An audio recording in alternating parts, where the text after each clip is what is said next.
اور تاکہ سمجھنے والے لوگوں کے لیے تشریح کر دیں، اور جو حکم تمہارے پروردگار کی طرف سے تمہارے پاس آتا ہے اس کی پیروی کرو، اس پروردگار کے سوا کوئی معبود نہیں، اور مشرکوں سے کنارہ کر لو۔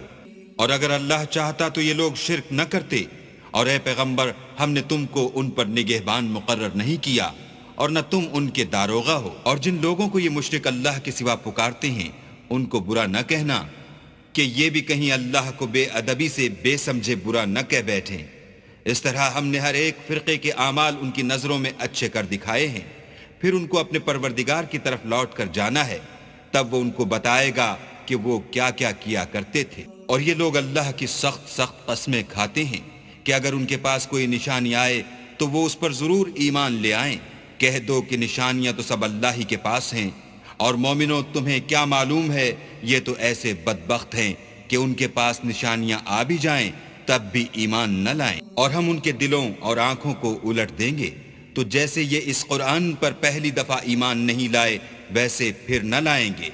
اور ان کو چھوڑ دیں گے کہ اپنی سرکشی میں بہکتے رہیں۔ اور اگر ہم ان پر فرشتے بھی اتار دیتے اور مردے بھی ان سے گفتگو کرنے لگتے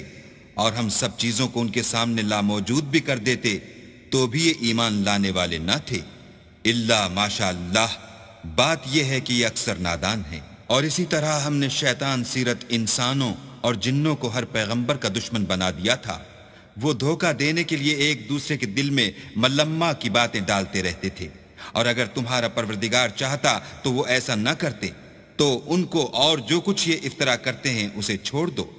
اور وہ ایسے کام اس لیے بھی کرتے تھے کہ جو لوگ آخرت پر ایمان نہیں رکھتے ان کے دل ان کی باتوں پر مائل ہوں اور وہ انہیں پسند کریں، اور جو کام وہ کرتے تھے وہی کرنے لگیں۔ کہو کیا میں اللہ کے سوا اور منصف تلاش کروں، حالانکہ اس نے تمہاری طرف واضح المطالب کتاب بھیجی ہے؟ اور جن لوگوں کو ہم نے کتاب تورات دی ہے وہ جانتے ہیں کہ وہ تمہارے پروردگار کی طرف سے برحق نازل ہوئی ہے، تو تم ہرگز شک کرنے والوں میں نہ ہونا۔ اور تمہارے پروردگار کی باتیں سچائی اور انصاف میں پوری ہیں، اس کی باتوں کو کوئی بدلنے والا نہیں، اور وہ سنتا جانتا ہے۔ اور اکثر لوگ جو زمین پر آباد ہیں گمراہ ہیں، اگر تم ان کا کہا مان لوگے تو وہ تمہیں اللہ کا رستہ بھلا دیں گے، یہ محض خیال کے پیچھے چلتے اور نرے اٹکل کے تیر چلاتے ہیں۔ تمہارا پروردگار ان لوگوں کو خوب جانتا ہے جو اس کے رستے سے بھٹکے ہوئے ہیں، اور ان سے بھی خوب واقف ہے جو رستے پر چل رہے ہیں۔ تو جس چیز پر ذبح کے وقت اللہ کا نام لیا جائے اگر تم اس کی آیتوں پر ایمان رکھتے ہو